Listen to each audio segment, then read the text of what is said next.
vossos corpos em sacrifício vivo, santo e agradável a Deus. Aleluia. No versículo 2 ele pede para que os irmãos da igreja de Roma não se conformem, não se amoldem ao padrão desse mundo que é caído, pecaminoso e idólatra. A geração em que vivemos é uma geração idólatra. Adúlteros espirituais, prostitutos espirituais, pessoas que criam os seus próprios deuses segundo os seus próprios interesses, lhe atribuem os seus atributos, fazendo assim um Deus conforme a sua imagem.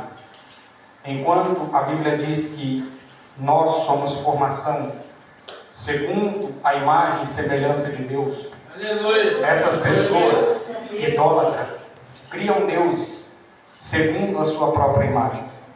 Tudo isso é resultado de uma deturpação da capacidade de controle e domínio que Deus deu ao homem. Em Gênesis capítulo 1, versículo 27, o texto diz que Deus formou o homem à sua imagem e semelhança. E esse termo, imagem e semelhança de Deus, não tem nada relacionado com a aparência do ser humano. Porque o próprio texto explica o que é ser imagem e semelhança de Deus. Aleluia, Deus. Ter capacidade de controle, ter capacidade de domínio.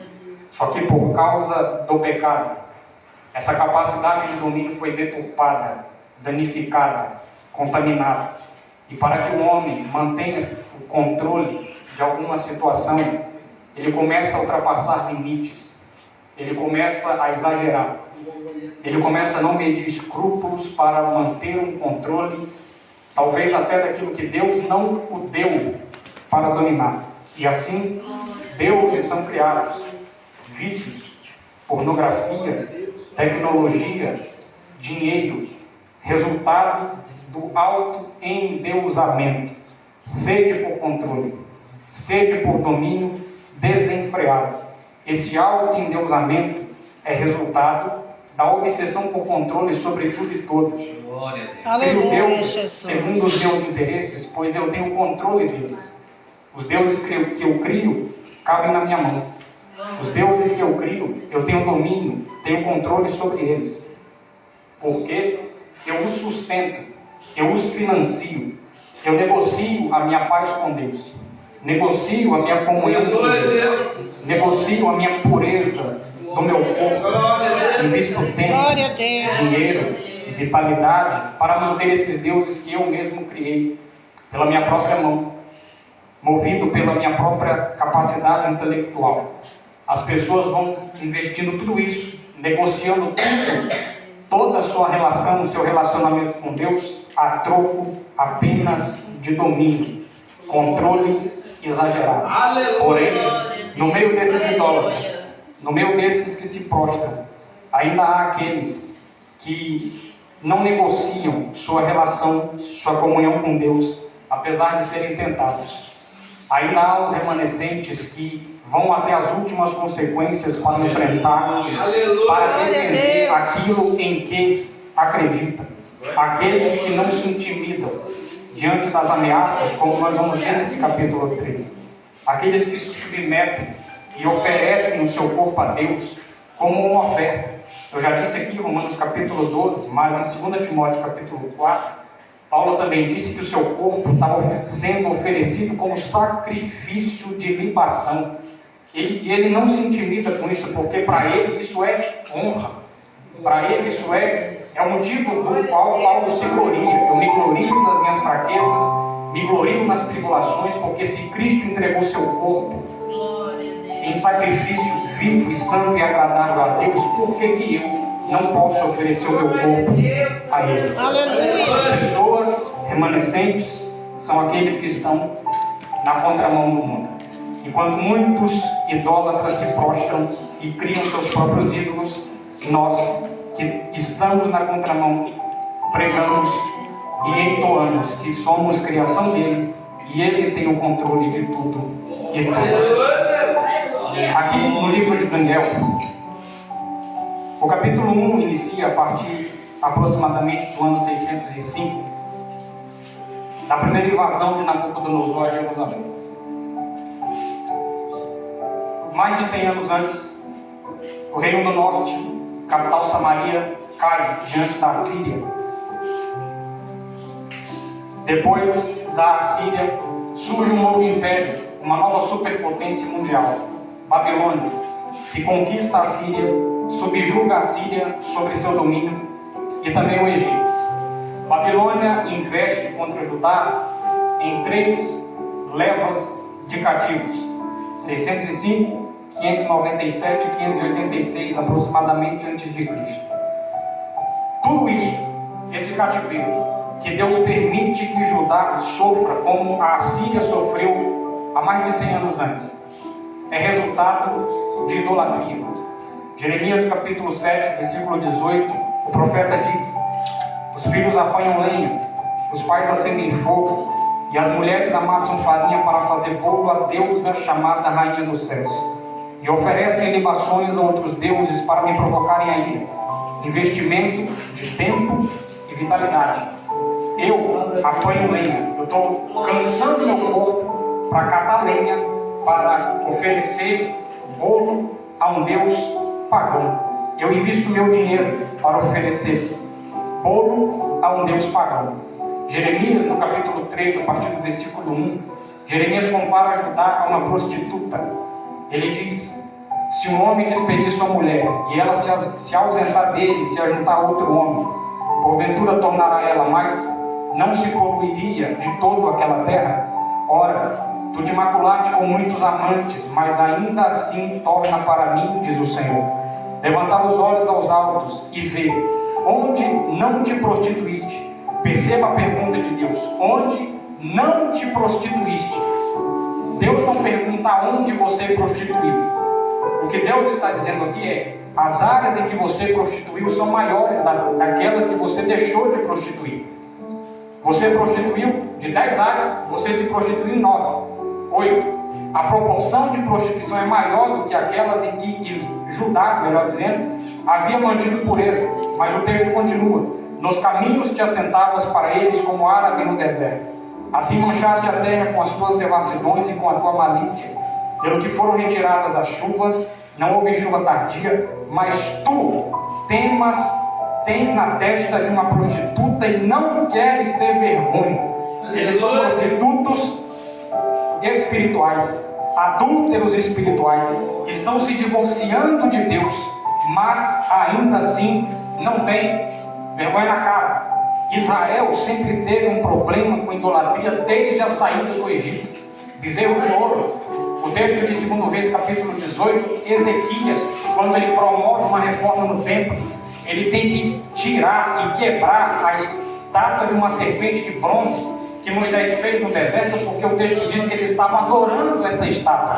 Ezequias quebra. Reis ímpios que fizeram pecar a Israel. Quando você lê o livro dos reis, você percebe que a frase que mais se repete é a seguinte: seguiu o rei que assumiu, seguiu nos pecados de Jeroboão, filho de Nebate, em que fez pecar Israel. Jeroboão é um modelo de idolatria. Essa frase é recorrente no livro dos reis.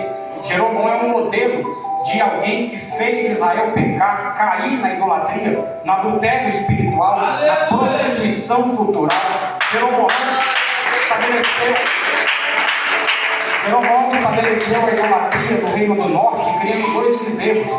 Quando ele ele sabe que o culto é em Jerusalém, o templo está lá. Então, para evitar que os irmãos aqui do Reino do Norte, competição de culto, aqui do Reino do Norte vão para o sul fazer culto, eu vou fazer o seguinte: eu coloco um bezerro em Dan, coloco outro bezerro em Betel, e assim o povo não desce para Jerusalém. Não sobe para Jerusalém. Se não sobe para Jerusalém, não cansa o corpo. Então eles estão confortáveis no Reino do Norte. Se eles não vão para Jerusalém, não investem tempo. Então eles gastam seu tempo na idolatria. No Reino do Sul, houve alguns reis que ainda foram retos. Porém, a causa do cativeiro ainda é a idolatria. Então Deus permite. Babilônia vem e subjuga Judá, assim como a Síria havia subjugado Israel anos antes pelo mesmo pecado. Agora, esses jovens, Daniel, Ananias, Misael e Azarias, que cresceram aprendendo a lei de Deus, que cresceram aprendendo que idolatria é pecado, que cresceram aprendendo que comida consagrada a outros deuses também é prostituição cultural. E esses jovens agora que cresceram ouvindo a lei de Deus, estão sob domínio de uma nação pagã. E é essa o conflito que Abacuque enfrenta no seu livro.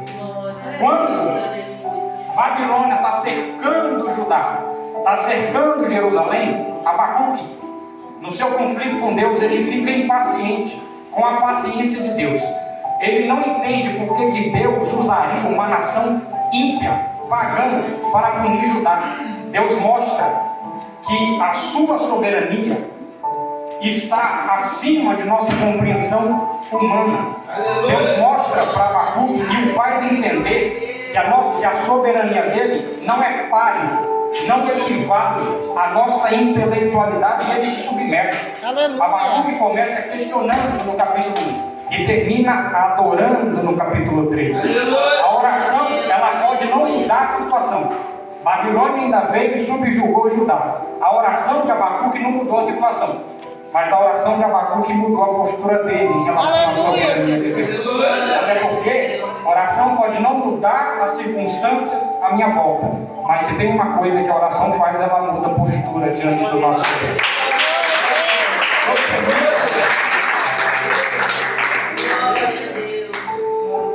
Deus permite o cativeiro. Capítulo 1, versículo 2 de Daniel diz que o Senhor entregou nas mãos de Nabucodonosor, Jeoaquim, rei de Judá, e uma parte dos utensílios da casa de Deus. Se ele entrega, é porque ele permite. O texto não diz que Nabucodonosor veio invadir por conta própria. O texto diz que Deus entregou. Se entregou, ele permitiu. Se ele permitiu, ele é soberano. Sabendo disso, Daniel e seus amigos permanecem fiéis apesar das tentações. Que tentações são essas? Depois que Daniel e seus amigos chegam em Babilônia, eles tiveram tudo para cair na idolatria. Primeiro, pela mudança de nome. Daniel, cujo nome significa Deus é meu juiz, teve o nome mudado para Beltesazar, que Bel proteja o rei, principal divindade da Babilônia. Ananias, que seu nome significa o Senhor é gracioso, o nome mudado para Sadraque, servo, diácono, Deus lua. Misael, uma pergunta retórica: quem é como o Senhor? A gente sabe que ninguém é como ele. Só que, na tentativa de fazer com que esses jovens se prostrem diante da idolatria, eles mudam o nome para Mesaque.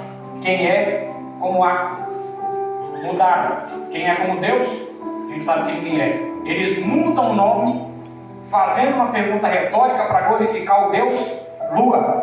Azarias, cujo nome significa o Senhor é meu ajudador, mudam para esse nome feio, Abednego, servo de Nego, outro Deus babilônico. Ou seja, os nomes que glorificavam a Deus são mudados para nomes que glorificam a deuses pagãos. Tiveram tudo para cair na idolatria. Primeiro, pela mudança de nome. Segundo, pela alimentação. Eu disse há pouco que alimentos oferecidos a ídolos são pecaminosos. Ingerir seria o mesmo que honrar essas divindades e trair Deus. Só que no versículo 8, Daniel assentou no seu coração não se contaminar com a porção do manjar do rei, nem com o vinho que ele bebia. Novidades, manjares de Nabucodonosor oferecido. Diante dessas tentações, diante dessas bandejas satânicas e diabólicas e idólatras, além do que, jovem tem poucas certezas da vida. É uma confusão na cabeça, eu sou jovem, eu sei do que eu estou falando. Preocupação com o futuro, dúvidas. Só que diante dessas tentações, das incertezas da juventude, Daniel se apega, talvez a única certeza que o jovem tem: Deus é soberano. Aleluia!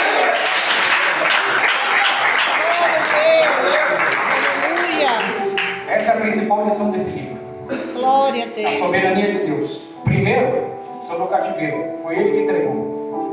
Segundo, soberania sobre os reinos humanos. No capítulo 2, tem um sonho de Nabucodonosor, passa rei, ele vai destruir tudo e ele estabelece o seu reino. E no capítulo 3 a gente vê a soberania de Deus sobre decretos humanistas. Do capítulo 2 para o capítulo 3 é um intervalo de cerca de 19 anos. Nesse inteirinho de tempo, Nabucodonosor orquestrou a segunda invasão e a terceira. E assim Babilônia, melhor dizendo, Jerusalém, caiu. Na terceira invasão, o templo é destruído, utensílios são levados. Agora, com esses despojos que Nabucodonosor conquista na invasão a Jerusalém e na queda da mesma cidade, Nabucodonosor usa para patrocinar esse horror do capítulo 3. Ele leva ouro, ele leva prata, ele leva muitos despojos de guerra. E isso que ele conquistou na guerra, ele usa para financiar, para orquestrar, para patrocinar essa idolatria, esse culto pagão do capítulo 3. Perceba que no capítulo 2, no sonho que Deus revela para Daniel, e ele mesmo interpreta para o rei, Nabucodonosor é representado pela cabeça de ouro da estátua. Agora, ele cria uma estátua toda de ouro. Só que Daniel, no capítulo 2, diz que Deus destruirá tanto o reino que representa a cabeça dourada, tanto o reino que representa os ombros, o peito e os braços de prata, as pernas de bronze, ou melhor, de ferro, e os pés, tanto de ferro e barro. Deus deixa claro que Nabucodonosor e os seus reinos sucessores serão destruídos pelo reino eterno de Deus que vai ser estabelecido e ninguém vai impedir isso. Só que agora, sabendo disso, mesmo ele tendo tido essa experiência e essa profecia de Daniel, que Deus vai estabelecer o seu reino, que o ouro vai ser destruído, ele, influenciado com sua cultura idólatra, que antigamente diziam que uma nação, quando era destruída, os deuses da nação vencedora triunfavam sobre os deuses da nação derrotada. Como Jerusalém caiu nesse inteirinho, do capítulo 2 para o capítulo 3, para ele, o Deus de Israel perdeu. Para ele, o nosso Deus foi derrotado. E é por isso que ele desconsidera a palavra de Daniel no capítulo 2, até porque, versículo 1 diz que a estátua foi feita de... Estão com a Bíblia aberta. A estátua foi feita de... Só que no... Bronze. Só que no capítulo 2, Daniel já havia dito que o ouro seria destruído. Só que, desconsiderando a palavra do profeta, ele cria uma estátua com material destruível, até porque o ouro é destruível. O que é isso? Isso é o auto-endeusamento que eu falei na introdução. A história diz que a estátua tinha o seu rosto. Tinha um rosto de Nabucodonosor. Imagina, um cara feio, movido pelo orgulho. Nabucodonosor quer atrair para si. Nabucodonosor quer chamar a atenção dos seus súditos para prestar culto a ele. Ele se considera um Deus, movido pela obsessão e pelo controle sobre tudo e todos.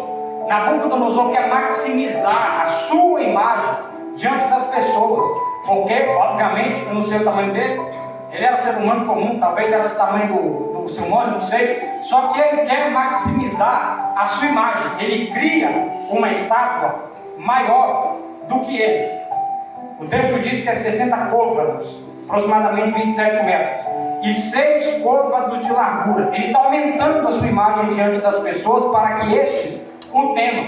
Nabucodonosor cria uma imagem de si mesmo em grandes medidas para demonstrar o seu poder, o tamanho da sua majestade, porque ele acabara de destruir Jerusalém, ele acabara de destruir também os sírios, derrubou a Síria, que subjugou Israel, derrubou o Egito na batalha de Carquemes. Só que o que ele está querendo demonstrar como grandeza, para ele, para Deus, é só prepotência.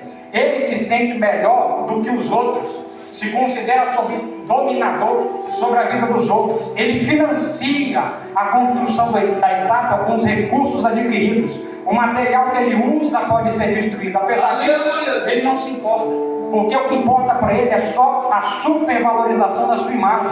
Pois a sede por aplausos, a sede por grandeza, a sede por reconhecimento humano, alheio, faz com que as pessoas busquem de toda forma aumentar a sua imagem diante de outras pessoas. A obsessão pelo reconhecimento humano impulsiona o homem a sempre supervalorizar os seus feitos. Você sabe que é pequeno, mas você quer transmitir grandeza. Você sabe que é fraco, mas quer transmitir grandeza. Você sabe que está em pecado, mas quer sempre transmitir uma ideia ou uma imagem de falsa santidade. E perceba, é ele que decide o quanto ele vai aumentar. Coloca aí, 60 covos, Deus que manda. Ele que decide o quanto ele vai aumentar a sua imagem alheia. Nabucodonosor constrói essa imagem. Eu decido o quanto eu vou aumentar. Eu decido o quanto eu vou mentir para que as pessoas acreditem na imagem que eu estou querendo transmitir. Eu decido até que ponto eu vou mentir para conseguir os aplausos das pessoas. Eu decido até onde eu minto para chamar atenção. Ele vai passando por cima de tudo. Ele não mede escrúpulos para a sua ambição desmedida. Nabucodonosor investe recursos adquiridos das guerras para transmitir essa imagem aos outros. O que é isso? É eu usar meu dinheiro, meus recursos financeiros para aumentar minha grandeza diante dos outros e se sentir superior. Eu invisto o quanto for necessário para mentir, para adquirir recursos e imagem diante das pessoas. Mantenho a minha imagem pública em detrimento dos meus recursos. O material que ele usa para financiar é destruível. Ouro derrete, prata corrói, dinheiro acaba. Só que eu não me importo, contando com minha imagem, força e poder. Só que aí, irmão, nessa ideia, nessa tentativa de sustentar sua imagem diante das pessoas, é onde muitos ganham fome e perdem paz. Ganha dinheiro e perde saúde. Ganha nome e perde caráter. Ganha o mundo e perde a alma. Consegue fama e aplausos, mas para Deus, Nabucodonosor não passa de um arrogante e prepotente. Pois o quanto você está disposto a subir sem escrúpulos para manter a sua imagem diante das pessoas, isso para Deus só revela o tamanho da sua arrogância. Glória a Deus! Aleluia, Jesus! Glória a Deus. O que é isso? Resultado do auto-endeusamento. Criação de ídolos. Deus deu ordem, Deus deu ao homem capacidade de domínio. Gênesis 1:27, eu citei. E no capítulo 4, ele disse a Caim: o pecado jaz à porta, mas você deve dominar. E Deus não exige nada sem dar capacidade para isso. Se ele está exigindo domínio sobre o pecado, é porque ele deu capacidade para dominar sobre o pecado. E como eu já disse, o pecado contaminou isso, incitando o homem a se sentir Deus. Ora, a proposta da serpente para Eva foi o quê? Se comer, vai ser Deus. Com a contaminação causada pelo pecado, o homem não mede escrúpulos e nem limites para se manter no controle. E assim, eles vão criando os seus próprios ídolos. O auto-endeusamento resulta na criação de deuses como Bel, Arcos, Nebo,